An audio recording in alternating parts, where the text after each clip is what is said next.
Hey guys, what is up? Welcome to the NFL Sunday Morning Show right here on the Hardcore Sports Network. I'm here with my guy James from Steelers by the Lake podcast. I'm sure other guys will hop on as the show goes on. How you doing, man? Doing pretty well this morning. How about you, Mitch? I'm doing good. I'm doing good. Just relaxing. And there's Bo, and Bo just pops in. So, What's how you happening, doing? gentlemen? How you doing, man? We just Morning, Bo. started. How you doing? You good? Good, good. There we go. There we go. So, if you guys are all ready to go, let's just start, man. Brian Robinson Jr. got traded to the 49ers, and I'm like, they had McCaffrey. That is why they got Brian Robinson Jr., That's but exactly right. why would the Commanders trade him, though? That's my question. Why would they get rid of him? Bo, let's start off with you.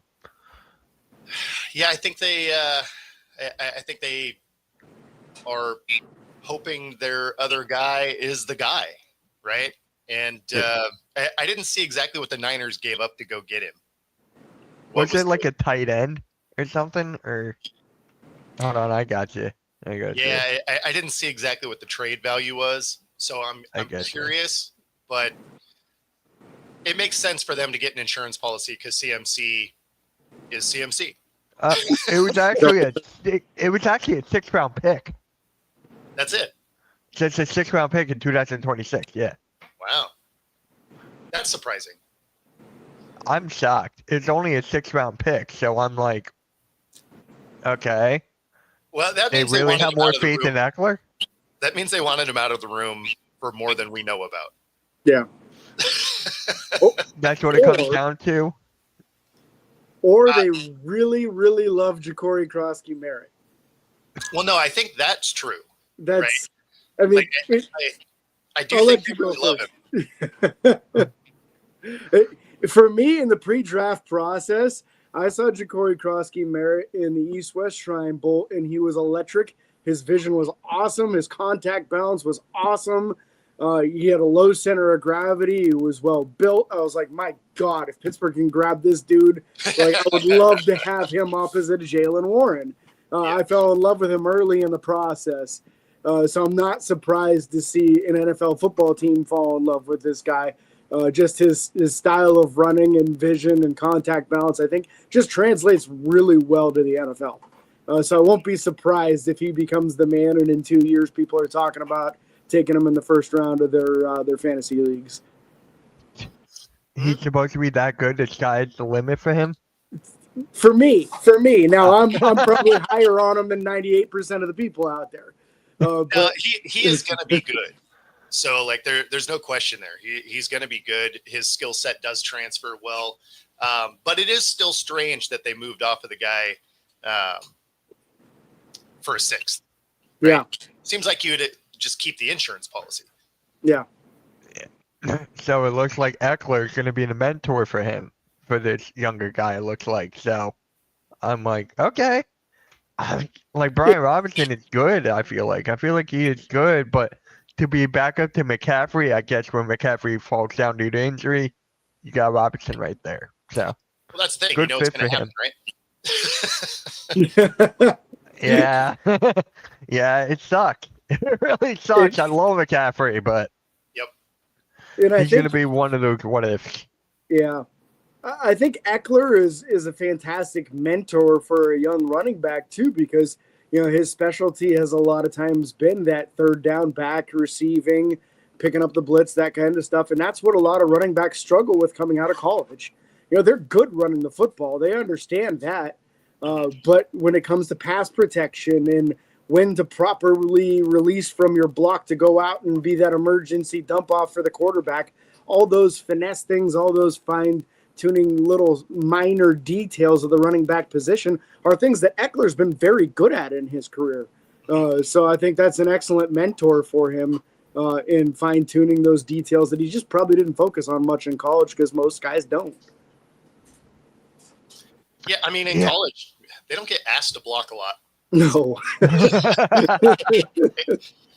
How old is Eckler?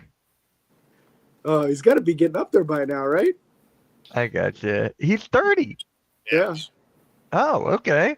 I thought he was a little older than that. He's my age. Wow. That makes me think. That's a senior citizen in the running back room. Exactly. It is so crazy how 30 is not that old, but in sports, it's like you're like in a retirement home or getting close to that.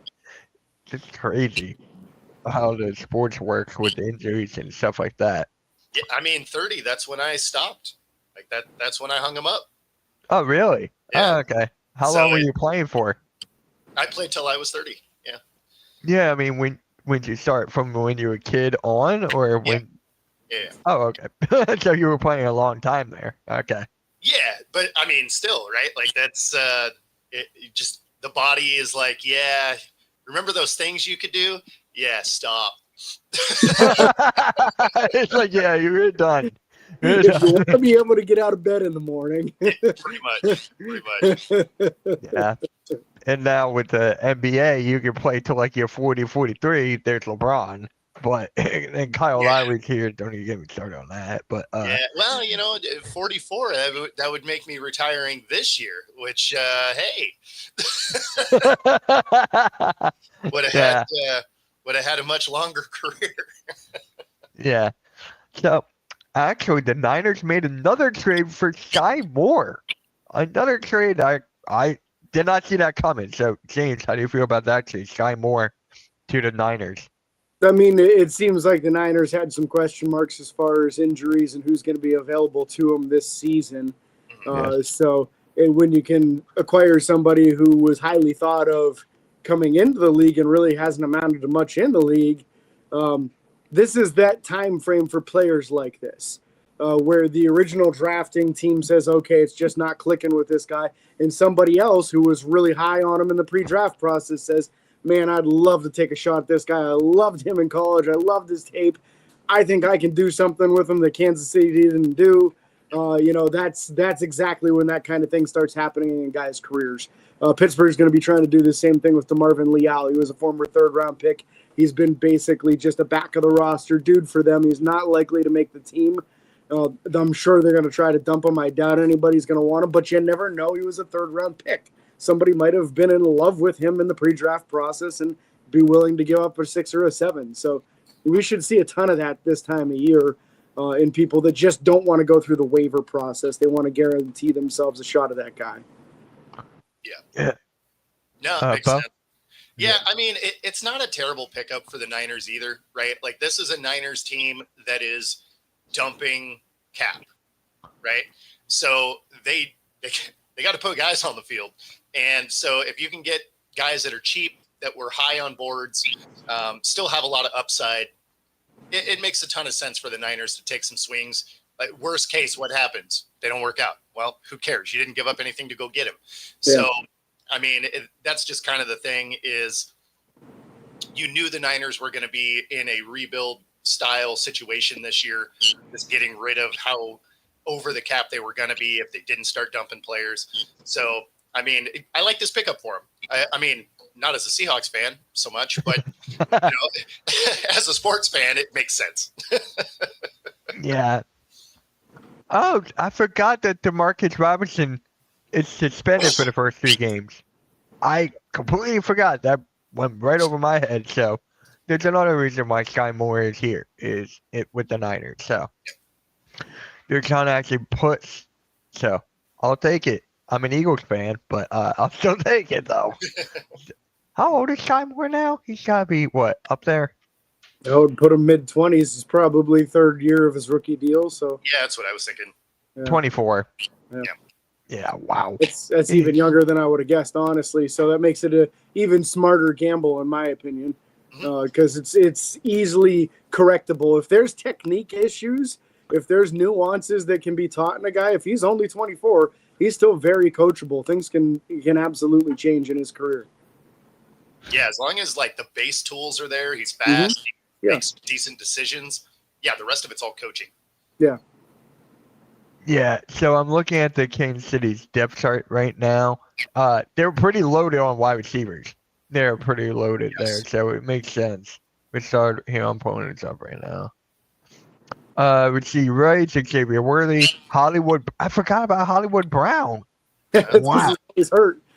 He's hurt, but I'm still forgot. And then they got Juju Smith-Schuster, who I think is overrated. But yeah, they got a good wide receiver room, and you got Travis Kelce right there. You know, Juju plays well when he's not the guy, though. Yeah. Like when he's the number 2, he shines. When he has to be the number 1, But yeah, I mean, Juju is good. As soon as he's not taking that number 1 coverage, he'll get you.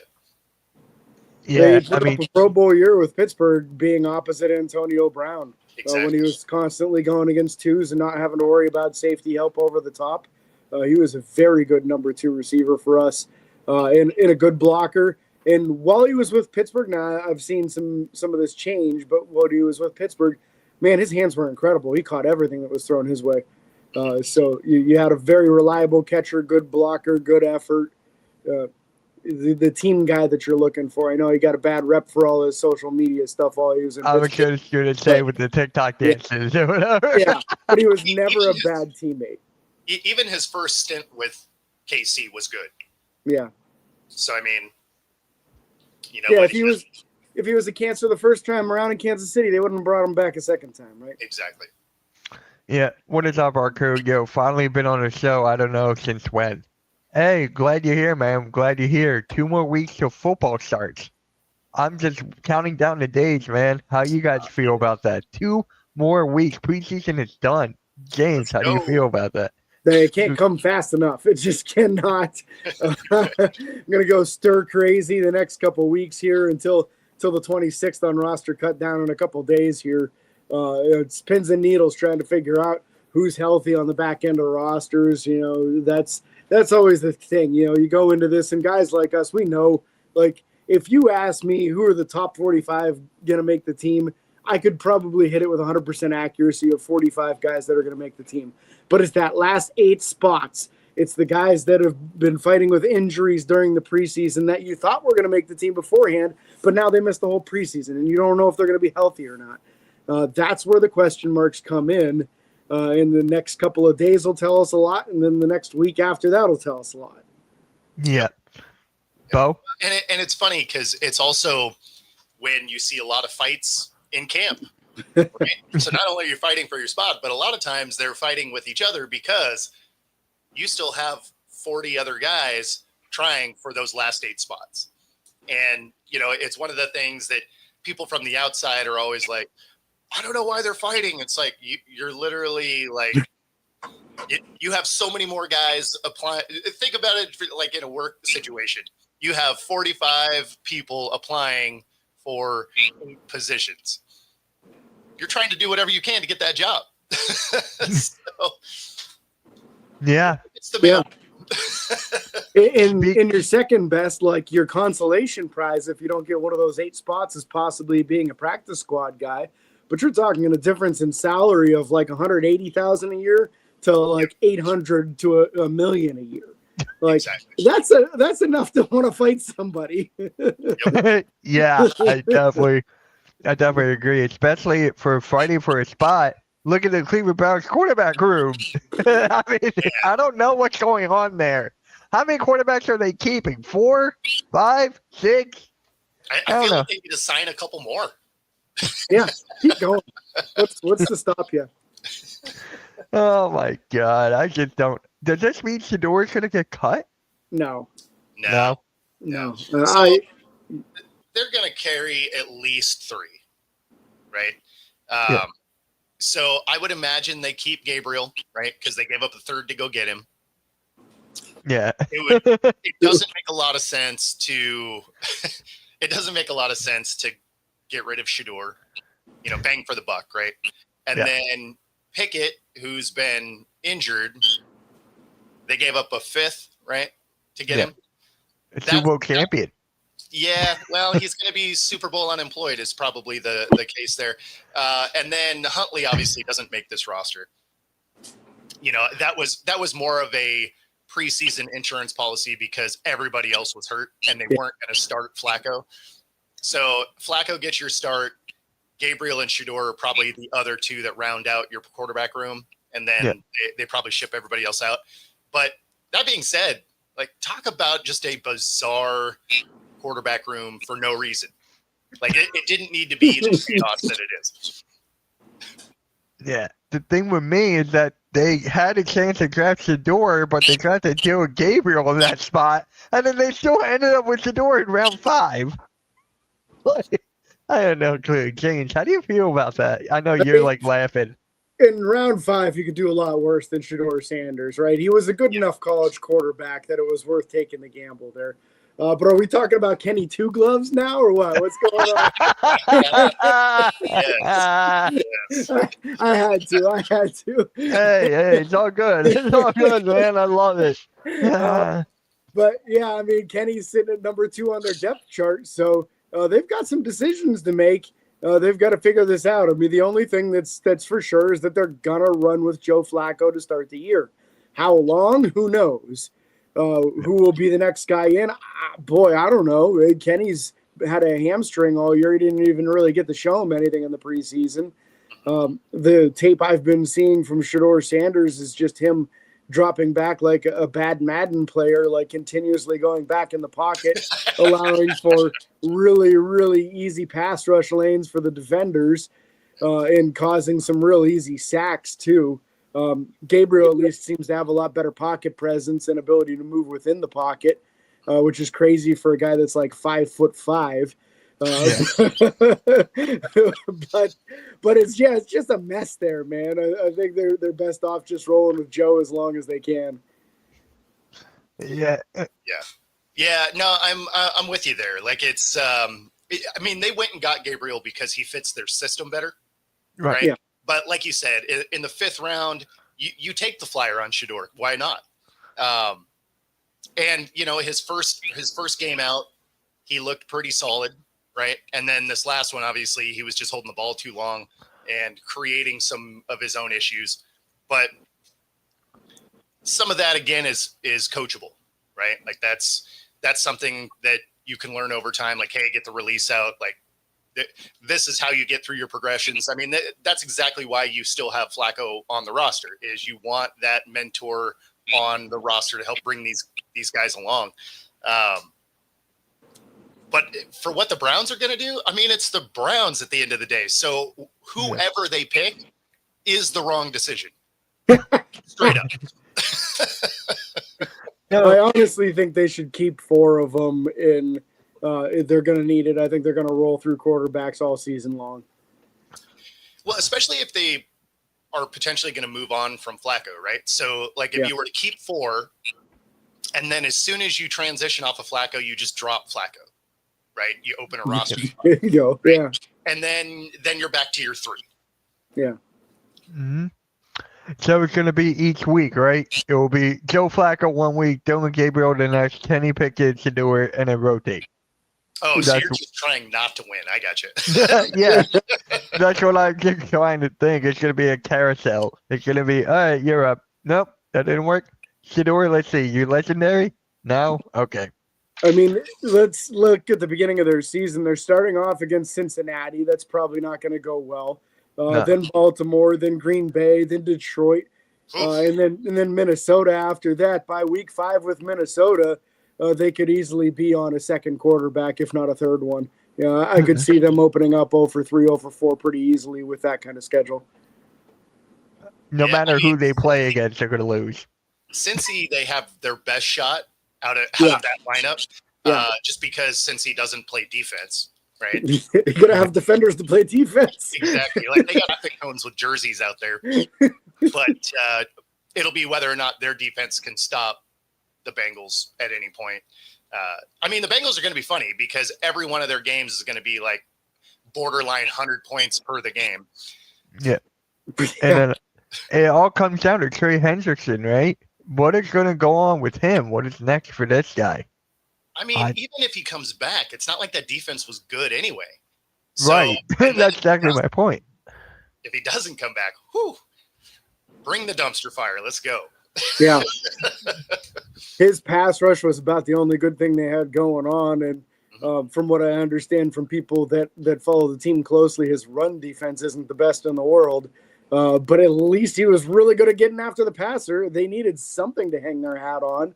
And boy, yeah, that's just rough, man. They keep on moving on from any of their good defenders. And I don't know how you expect to compete in the NFL because your offense just isn't going to be amazing every week. You can load it with the best guys in the league, and they're still going to have off weeks. Mm-hmm. If you don't have some kind of defense to back them up, you're going to lose all those weeks. Yeah, you're asking Burrow to be perfect. Yeah, every game, and no one to get hurt. Yeah. I feel so bad for Burrow, man. I feel so bad for Joe Burrow. I feel bad for him. I feel bad for the whole team. I feel bad for the coach. I feel bad for the organization. I get to go on and on. I mean, honestly, if they had any semblance of a defense last year, Burrow wins the MVP. Yeah. I mean, if they had a 12-win season, Burrow probably wins. Yeah. They finished fifth in that vote, fourth or fifth, something like that. Wait, so it was Josh Allen 1. Who was 2? Lamar? Lamar, I think. Yeah, Lamar realistically could have won also because he had a better statistical year than the year before when he won it. Yeah. So, their defense isn't good is an understatement, man. Yeah. Their defense can't get off the bus. So, I got the vote. Excuse me. I got the voting right here for the MVPs of last season. And third, I guess. Huh? It was actually Josh Allen, Lamar. Saquon was third. Yep. Joe Burrow, Jared Goff, Mahomes is sixth. Mahomes shouldn't have even been that high. Like he actually didn't have a great year. No. Nah, he took a major step. When you look across a lot of the stats, he was like the 7th best quarterback mostly. Mm-hmm. So. And then Jamar Chase is there. Wow.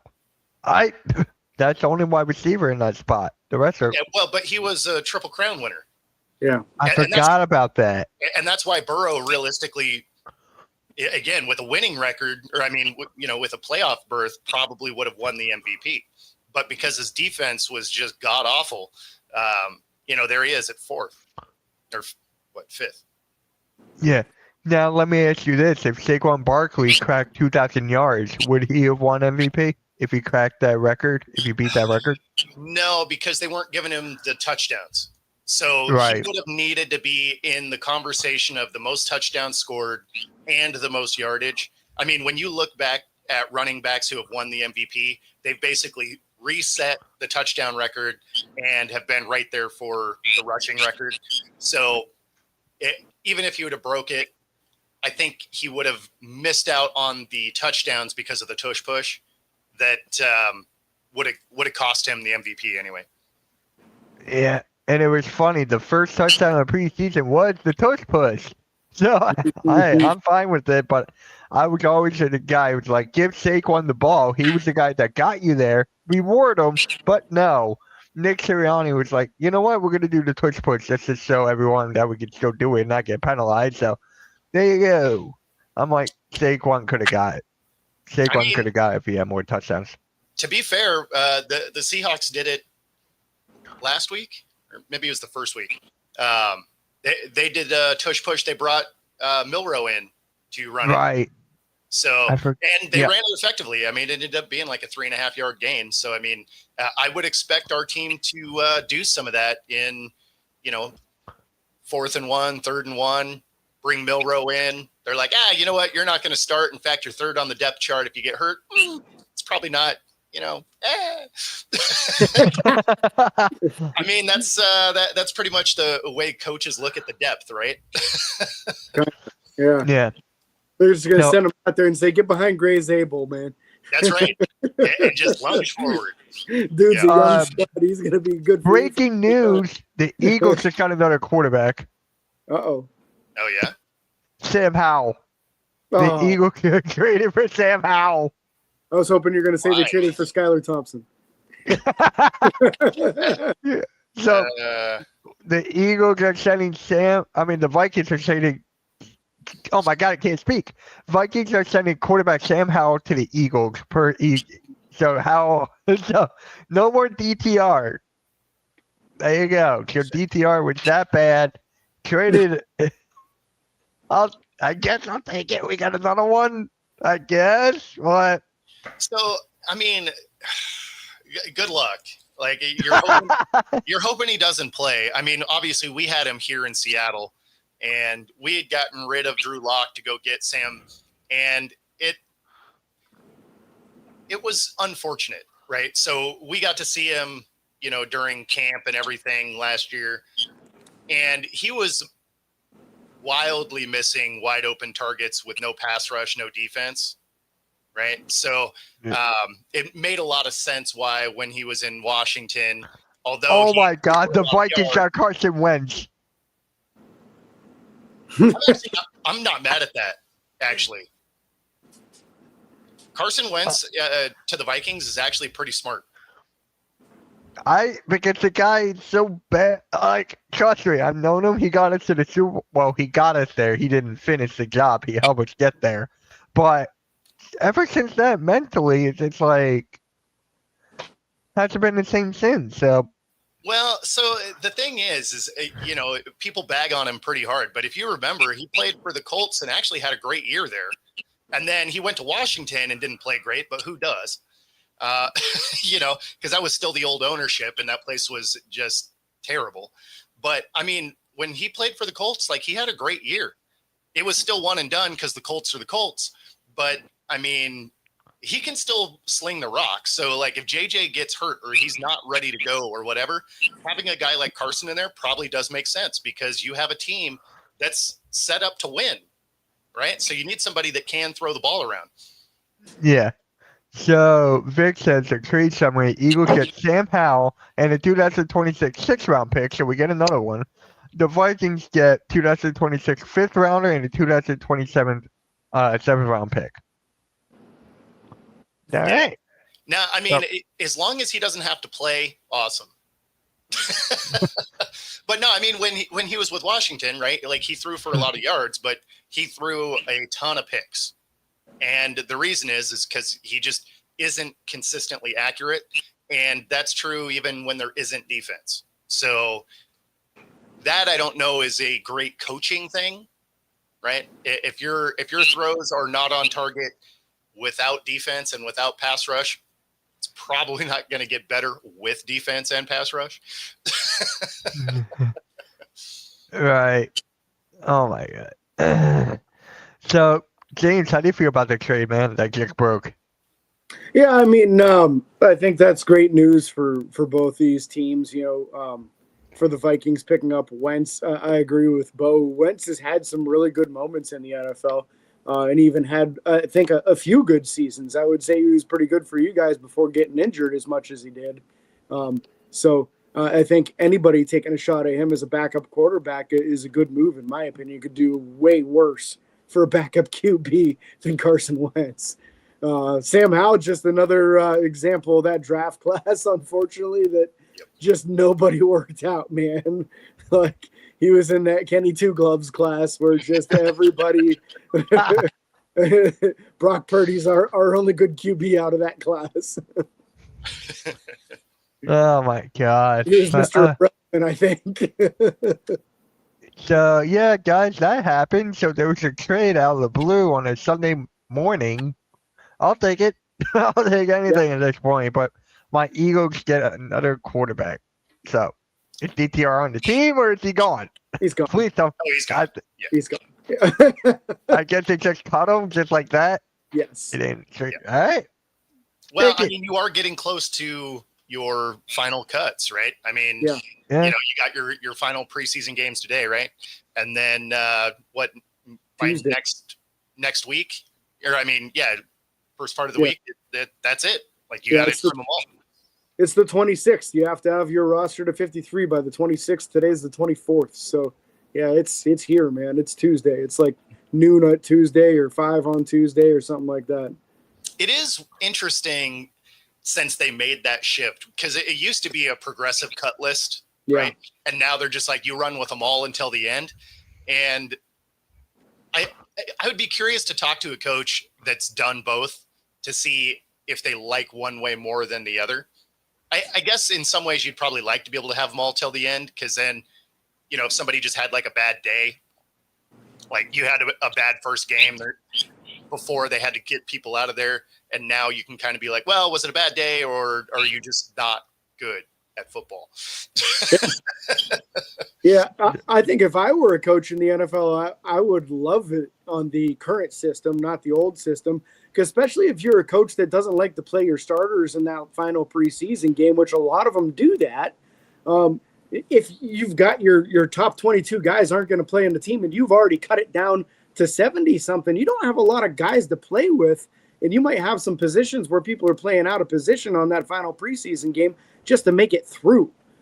So why not let them play for that extra week or two, and at least everybody's playing in their natural positions, and you can still rest your starters if that's the way you prefer to do it. Yeah, I forgot there isn't a game today. I was thinking. No, it was weird to have them all done on Saturday, right? Because there's usually like one left for the Sunday. Yeah, but looks like there's not, and welcome Sam Howell to the Eagles, I guess. All right, I'll take it. Now we have 3 quarterbacks. So, yeah, so that happened. Anyways, I found this website actually that was something kind of interesting. It ranked all 32 head coaches in the NFL. Oh, whoops, that's the wrong one. There we go. And I'm like, number 1 is not sucking at all. Nope. In my opinion, no. Yeah. Hold on, can I exit out of this? No. Number 2 is Sean McVay. And I'm like, shouldn't Nick Sirianni been there? He won the Super Bowl. He's been to 2 in the last 3 years. So, number 3, oh, there he is. Yep. Should he be ahead of Sean McVay? You think or no? I think McVay gets there because of consistency. Okay. I guess that makes sense. I don't know. I mean, he's had his team ready to go even when like half of his team was injured. So I mean, I think that's probably why he gets there. Plus, it's a voting game, right? So I mean, this isn't real life. Yeah. So James, you like Sean McVay too? Yeah, I mean, Sean's an excellent coach. He's been putting together some teams when you didn't think they were going to be able to. I mean, how many years in a row did they trade away their first-round pick and just roll with the guys that they had and still put together very good teams? So that's tough to do in today's NFL, and he managed to do it. So, yeah, I honestly, I'd be fine with it either way. If they had Sirianni at 2, I'm cool with it. McVay being at 2, I think they're more similar than they are dissimilar as far as value on how good a coach they are. Mm-hmm. And it's Sean Payton 4. Okay, that makes sense. Yeah, I mean, I guess. But I mean, his team does continue to make strides forward, so like I'm not mad at it. Yeah, I'm not mad at it either. He's got the resume. So I'm good with that. Chad, you're laughing that the Eagles got Sam Howell? Are you laughing that the Eagles got the Super Bowl? All right. Well, I mean, Howell didn't take you there.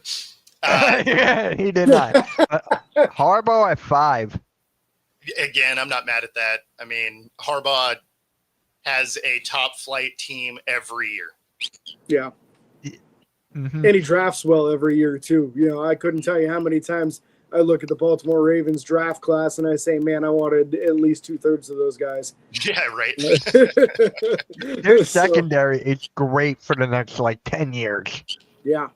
Yep. Their safeties are they're trying to get that Ravens defense to the Ray Lewis era, and they're doing a good job of it so far. And look, his brother at 6. So wait, you have a cheater at 6? I had to do that.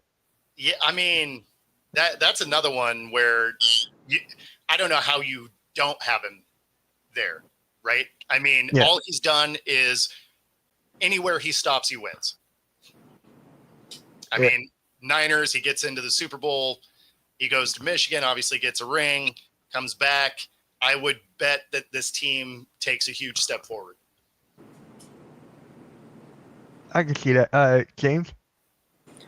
For me, maybe it's a little early with him just coming back to the NFL. Maybe he might want to earn it a little bit more. But his past resume is very, very good, no doubt about that. I'll be interested to see how the Chargers do the next couple of years, if he's able to take them to the next step, and whether or not they can hang with Kansas City, because that's what it's all about. Can you beat that elite team in your division? That's Pittsburgh's obstacle. Can they hang with Baltimore? I wonder where the Bills coach is. Mike Tomlin at 7. I respect. I like that. Yeah, that's it. Yeah, this is what I try to tell all the Steelers fans that hate Mike Tomlin: is every time you see one of these lists, he's always in the top 10, and sometimes he's in the top 5. So if you hate him, you're probably just wrong. I can make an argument. You can have him over Jim. You can make an argument for that.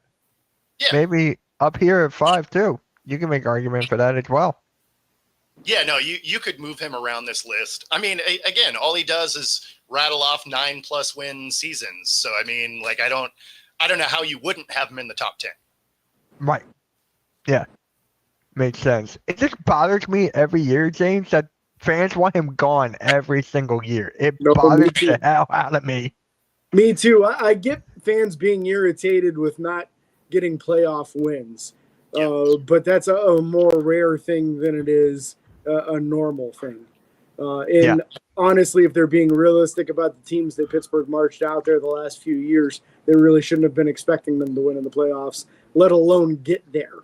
So it's kind of a real feat that he was able to get those teams to the playoffs. And once they got there, sometimes it was just bad luck, sometimes injuries, and sometimes just complete meltdowns and being overmatched. But a lot of their problem right now is they keep on squeaking in as the number 7 seed and getting smacked by the number 2. So you got to do better than number 7 if you want to stop facing the Bills and the Ravens in the first round every year. Yeah. Well, and I mean, it's tough to think that you were actually going to win playoff games when you're rolling out there with guys like Trubisky and Rudolph, and come on, like, you shouldn't have even got to the playoffs. Like, what are we doing? In late career Russ, it just wasn't happening. Like these guys didn't have what it took, and even Kenny, he wasn't ready for that stage. Will he be one day? Who knows? But it doesn't look like it at this stage. Yeah, Dan Campbell 8. I think that's fair. He was just down due to injuries. The Lions were. They were killed. So I'm good with that. Bo, how do you feel about Dan Campbell at 8? Yeah, I mean, talk about a guy that completely changed a franchise, like building a culture. His guys play hard for him. I like everything that he built there. Yeah, I like it, and I like the way he built it too. He built it around toughness and grittiness, and really made a new culture there. You're not going to find a soft player in Detroit now. That's just not something that's going to make his roster. If somebody's soft, they'll trade him or cut him. But Dan Campbell is that hard-nosed dude, and one of the few coaches that you look at him and you say, is he still playing maybe? Like, he looks like he could still play. I don't know. I mean, he does some of the drills with him. Yeah, and he looks the part too. That's the scary thing. He does, yeah. Number 9, Matt LaFleur, Green Bay.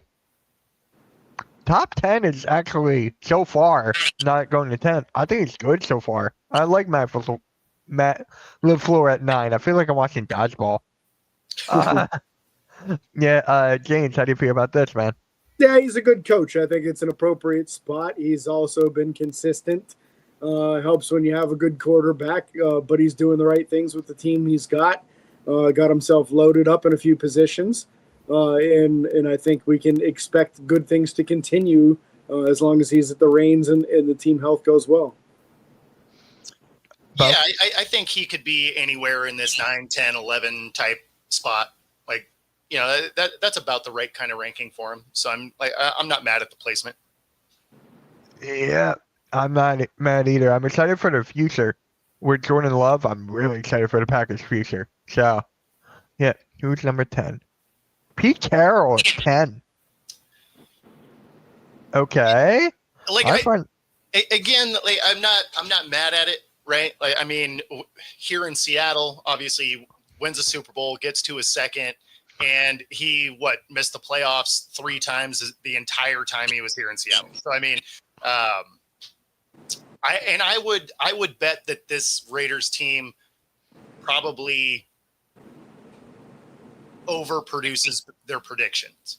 So I don't mind him as a top 10 coach. Like I could get on board with that. James. Again, this is a guy with a very good resume. He's been very good as an NFL head coach. I love how he's able to connect with his players even at an older age. Sometimes you see like these older white head coaches that you can tell, man, I bet these guys don't like him at all. You see Pete Carroll in the locker room ripping his shirt off and partying with the guy.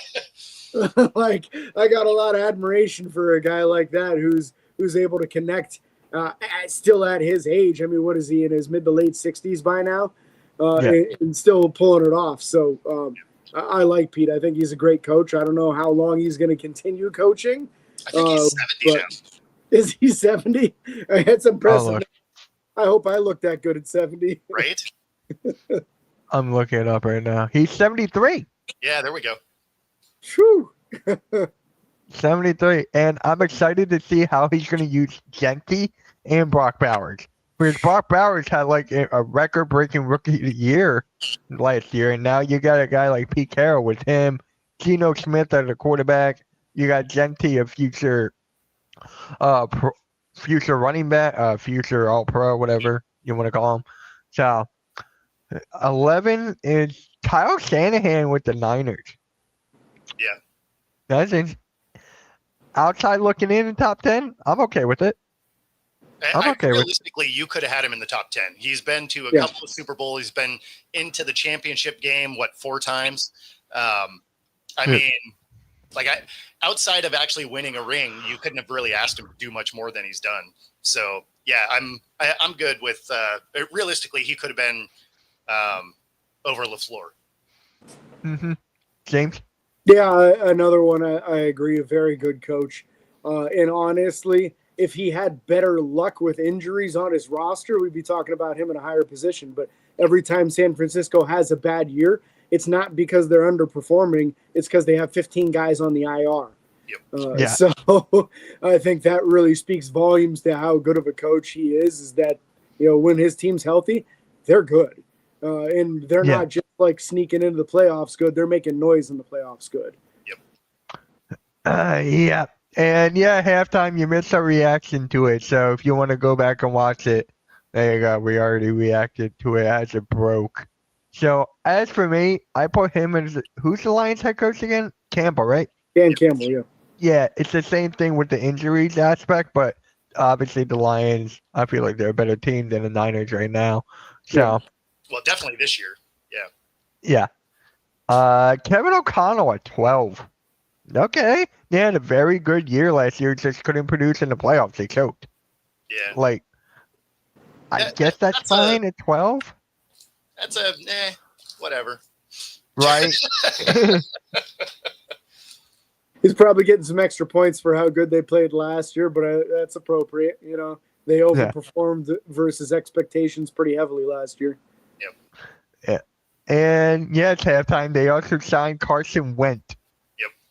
I don't know who Wentz is. He just went somewhere else.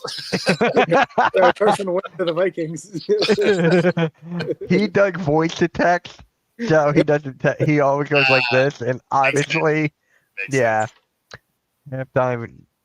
I love you, man, but goddamn, Dan Quinn at 12. I mean at 13. I mean they went to the NFC Championship game. Yeah, gotta give him credit there. Yeah, with the rookie quarterback, gotta give him credit. So, well, and now he's been to a championship game everywhere he's been. Right, he did it here in Seattle as a coordinator. He gets to the Super Bowl. It fails amazingly, but with Atlanta, and then obviously get to the championship game last year with Washington. So I mean, you can't really deny the fact that he's a solid coach. Right. Right. Yep. All right. Wait, I clicked the wrong tab. There we go. Mike Vrabel, 14. A lot of people are predicting the Patriots to have a good year this year, like a little bounce back year. James, how do you feel about Mike Vrabel at 14? I like Vrabel. I think he's a really solid coach, and I think he'll be a good fit for what New England's attempting to do there. You have some pieces, and this is a guy who knows both sides of the ball pretty well. Played on the defensive side, but when his team needed him, he was one heck of a goal line tight end, right? So he understands trying to look outside of the box to find somebody's skill set that might not be right in front of you because he did it himself. I would expect some creative things out of Mike Vrabel, and I would expect them to perform above expectations. Yeah, I mean, I don't think he should have been fired in Tennessee. Like, the GM should have been, right? Yes. But, Yes. I mean, that last year in Tennessee going into the year, he had more receiving touchdowns than his entire receiving core combined. So, like, I don't know how much you wanted him to do there. And his guys were playing hard for him, right? Like, they had the worst roster possible, and they were playing hard. Like, if there was a guy that gets his guys to rally around him, it's Vrabel. So, yeah, I do agree that I think this team is probably also one of those that will overperform the prediction. It's still not going to be a great team, but, No. I mean, they just don't have the personnel for it. But do I think that they steal some games that they probably shouldn't win? Absolutely. Wow, at 15? Okay. I forgot about McDermott, actually. I forgot all about this guy. James, how do you feel about McDermott? He just slipped my radar.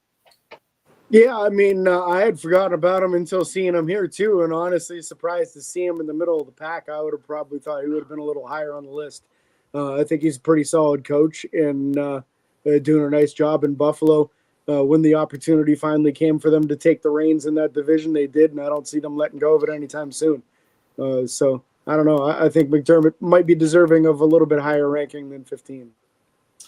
It's funny because on its face, I agree with you. But then at the same time, when you look at the fact that Josh Allen makes up almost 90% of their scoring offense, that's not great, right? Like, so, and then they obviously can't get past a couple of teams that, you should be able to coach around, right? So, maybe you could make a case for him to be borderline top 10, but I actually don't hate this because as good as that team has been, they can never seem to get that next step. Yeah. All right. Oh, no. Wait a second. I clicked the wrong tab again. D'Amico Ryans at 16. I like the way he's going right now. I really do. Mm-hmm. Didn't he win like an award 2 years ago or something? Didn't D'Amico Ryans win something or someone on the Texans? I forget. He won something. I don't remember. All right. I think he should have got Coach of the year Stefanski got it. That was it. Yeah, that first year was pretty impressive. Yeah, I mean, this is probably a decent ranking for him just because we haven't seen enough yet. Yeah, I haven't seen enough of them. I'm excited the way that it's going for them. So, Todd Bowles at 17. I guess it's a good spot for him. I don't know. Bo, how do you feel about this one with Todd Bowles? I mean, you could argue that he would be in the top 15 just because he has found a way to make Baker really flourish. He's maximized the output from his team. So you could make the case he's a top 15. Yeah, you can. James? Yeah, I think this is about the right area, but I would say a trending upwards area. Because he's really got the team looking like a good contender in that division, where you probably put him as a favorite. So getting the most, like Bo said, he's getting the most out of what you can with Baker Mayfield. And Baker's going to make some good money on his next contract because of the numbers he's putting up there right now. And that just by default has something to do with the head coach too. Mm-hmm. Yeah. All right. Who's the next one? Mike McDaniel at 18. Dolphins. You could argue he could be lower, actually. Really? Okay. Yeah. Okay, that's fair. That's fair. How come though? I'm just wondering. I mean, he's got a team full of race cars, and he still finds ways to come up short when it matters. So, is all of that on him? No, but I mean, if you're winning or losing, the coach is the same, right? So, similar to quarterbacks. Wins and losses aren't a quarterback stat, except we always say they are. So, Yeah. like, we say they're not until we're like, well, he has this many wins. Like, oh, so you're saying those do matter then. And so they do for the coach as well. So this is one where, honestly, I think if they have a slow year, he's on a hot seat. People might question he's already on a hot seat. Like, not depending on this year, he's already on a hot seat. Yeah. James. Yeah, I feel like he's had some good moments, but I feel like there's some big bugaboos going on here. Like we've had Big C with us a lot of times on Sunday mornings, and he's expressed his frustrations with the lack of talent in the cornerback room and the lack of plan to go get people for that cornerback room. I would argue that there's probably a similar situation with their backup quarterback position. There's no quarterback in the league that's probably missed more time than Tua Tagovailoa with these concussions, and he's always one play away from being off the field. They're about to march into this season with Zach Wilson as their QB2. If it were me, I would be one of those teams that's paying 10 to 15 million to get a top tier backup quarterback on my roster every single year until I'm either confident that Tua is never going to have a concussion again or I've moved on from Tua. So having like a mid-tier or low-end backup quarterback seems crazy to me. And I feel like there's just not enough focus on some glaring issues going on there. It was weird to me to move on from Jonnu Smith too. I don't understand why they did that, but hey, we'll take them. That's another one of those where they're like, hey, we just know that we're not going to play defense, so we're going to need our race cars to go out and beat you guys. Yeah. I love how we're talking about coaches, and everything in the chat is talking about the Eagles getting Sam Howell, and they have the new starting quarterback. Exactly. We talked about it at the beginning of the show. Yeah. Alexander, how do you feel about Micah Parsons and that whole situation? So, yeah, and he's a Chargers fan too, which makes no sense. I don't know how that makes sense, but it just means he has a favorite team in each conference. That's again, that makes no sense to me. Yep. Yeah, that makes no sense to me. But Zach Taylor, 19, Bengals. I think you can argue with this one to be a little bit lower. I think in the 20s, if that's fair. I don't think he's exactly 19. James, how do you feel about Zach Taylor being at 19? It's probably about appropriate. I mean, you built an incredible offense and ignore your defense. I know that's partially general manager's responsibility to get that talent on the team.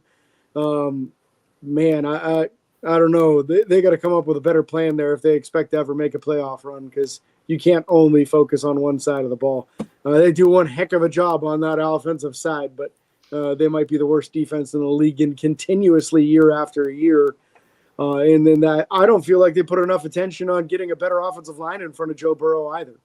I felt like that should have been a huge priority, and they've added some pieces, but nowhere near enough, in my opinion. Bo? Yeah, I mean, it's tough to know exactly how much of this falls on Taylor, right? Yeah. Because it's the GM as far as acquiring talent. All he can do is coach the guys that are on the field, right? Yeah. So when you have three guys making more than the entire defense combined, like, I don't know how good you think the defense is really going to be. So, I mean, he's probably coaching his butt off. He just has nobody to coach. So, this is probably right, but I don't know that that's really his fault.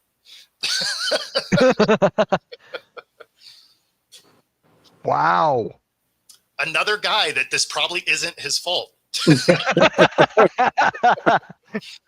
I got nothing to say here.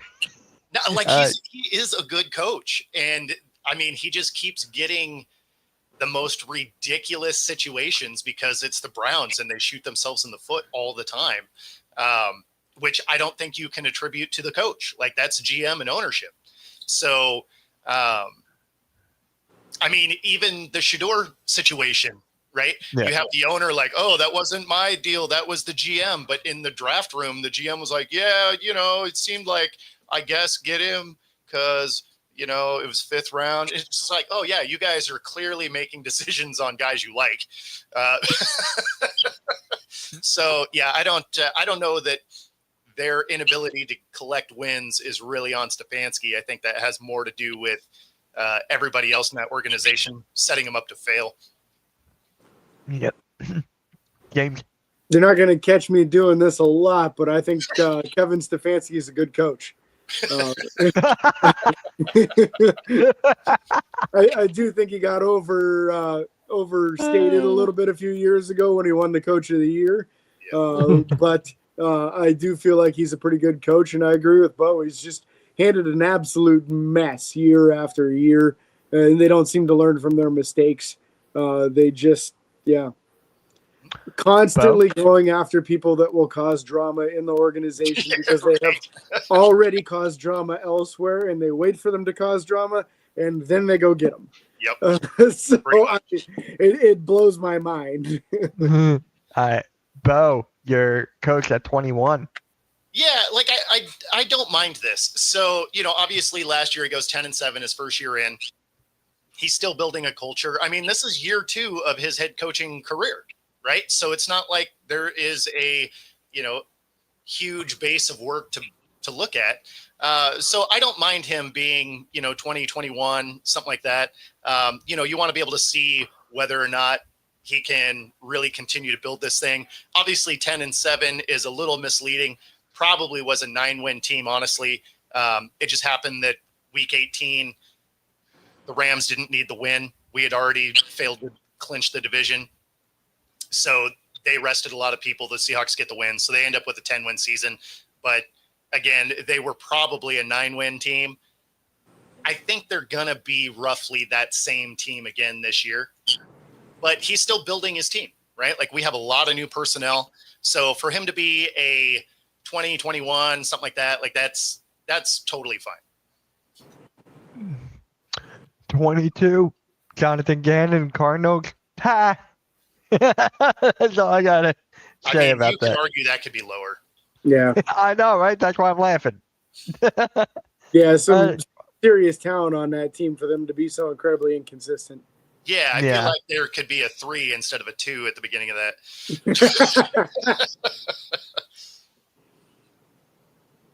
But then this guy exists too. So I guess, like, James, you got anything here? He keeps on getting shots as a head coach. He's a top-notch defensive coordinator. It never seems to work out for him as a head coach. Some people are just best as defensive or offensive coordinators. Yeah, I mean, the fact that he can't consistently get his personnel correctly on the field, I think that's probably the thing I have the biggest issue with. Like, how do you just have games where you forget that Bijan exists on your team? Like, that is bizarre to me. Right. So, and you can't say it's a matchup issue. Like, dude's dynamic. Like, you are better when he's on the field. So, yeah, I don't really get what Morris is doing sometimes. So, yeah, I feel like he could be further down this list as well. All right, who's 24 here? Saints, a former Eagles coach is at 24. All right. I mean, we'll see. Not really. I need more to see, especially with the quarterbacks right now. They're going with Daniel Jones over Anthony Richardson. So, yeah, waiting for nothing really to say here for me.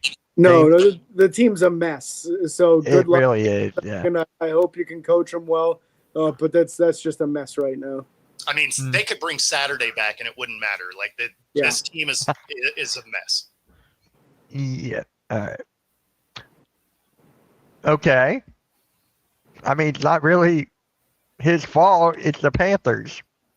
Yeah. I'm surprised he's at 25, honestly. I mean, you know why he's at 25 is because he made it through a season, which is something the Panthers don't do for years, right? So he gets a second year of it. That moves you up the list. Like, oh, wow, you're still here. I guess 25. All right. Yeah. Hey, at least he got Bryce looking decent again and playable by the end of the year. So they've got something to build on, and that's why you don't have him at 30 or 31 or 32, because there was still fight in that team when the season was over. So you got to give him credit for that. It's easy to lose the locker room when your team stinks. And he got some of these guys fighting at the end of the year. Brian Dable, 26. Okay. Giants suck. Yeah.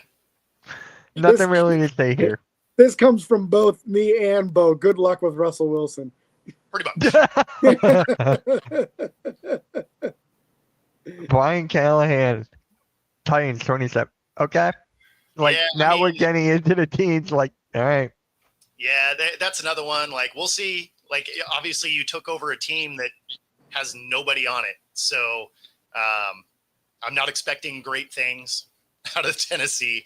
So, we'll see. Yeah, hopefully they have patience with him.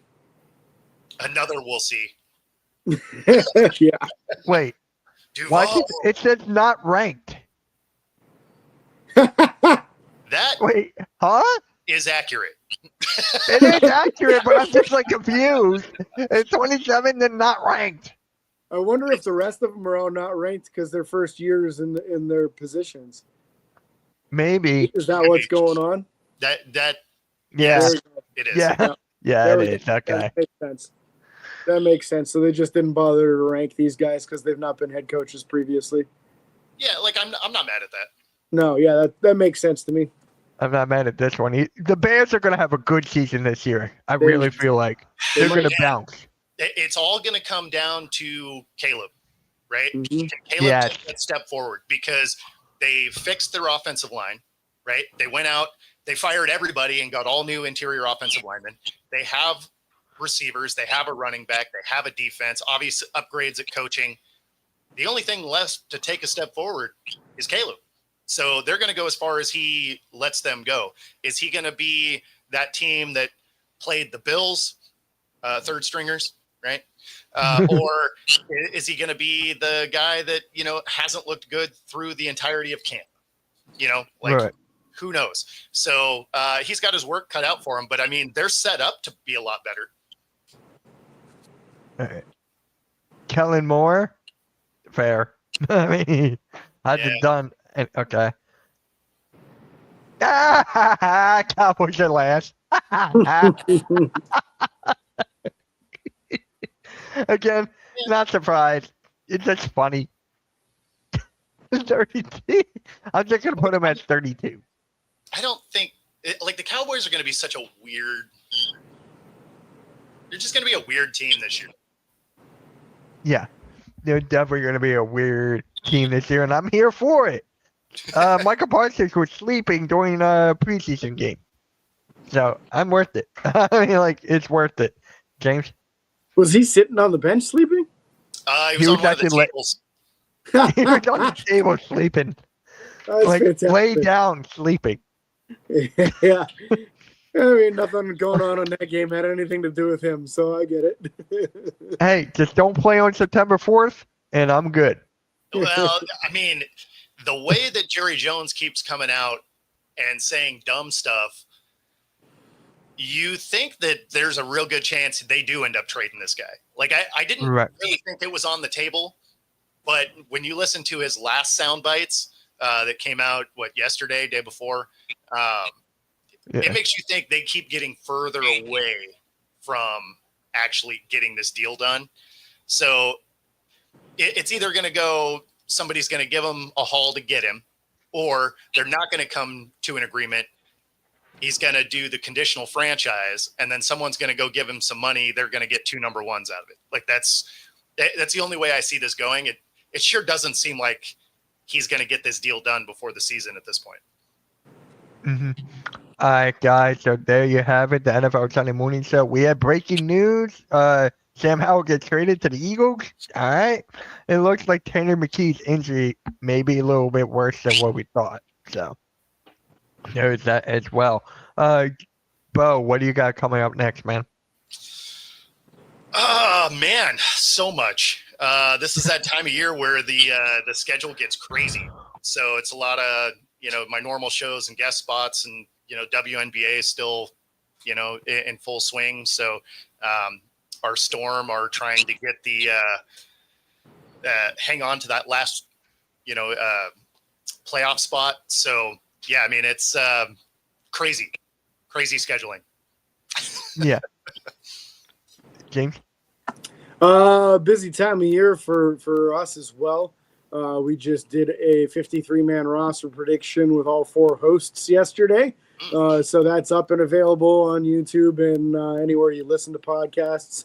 Next week, we'll be doing our predictions for the season, where we try to do like crazy, bold predictions. So if somebody's got Pat Freiermuth scoring 25 touchdowns or Aaron Rodgers throwing 60 of them, that's where you're going to hear some off-the-wall nonsense. But once in a while, we hit on some of them, so it's a fun show. Yeah. So just next rage baiting people out there. Yep, absolutely. So next week, guys, we're going to do predictions of the standings. So Okay. next week, we're going to predict 1 through 4, who's ever the best, worst, and at the end of the season, we're going to come back and see who is right, who is wrong. Nice. So we're going to do that. Make sure you guys hit the like, hit the subscribe to both of these guys' channels, Steelers by the Lake and Football Talk with Bo. And there's 2 shows on the network right now. There's a wrestling and another football one. Catch you guys later, man. Everyone have a good rest of your Sunday. Peace, guys. Peace.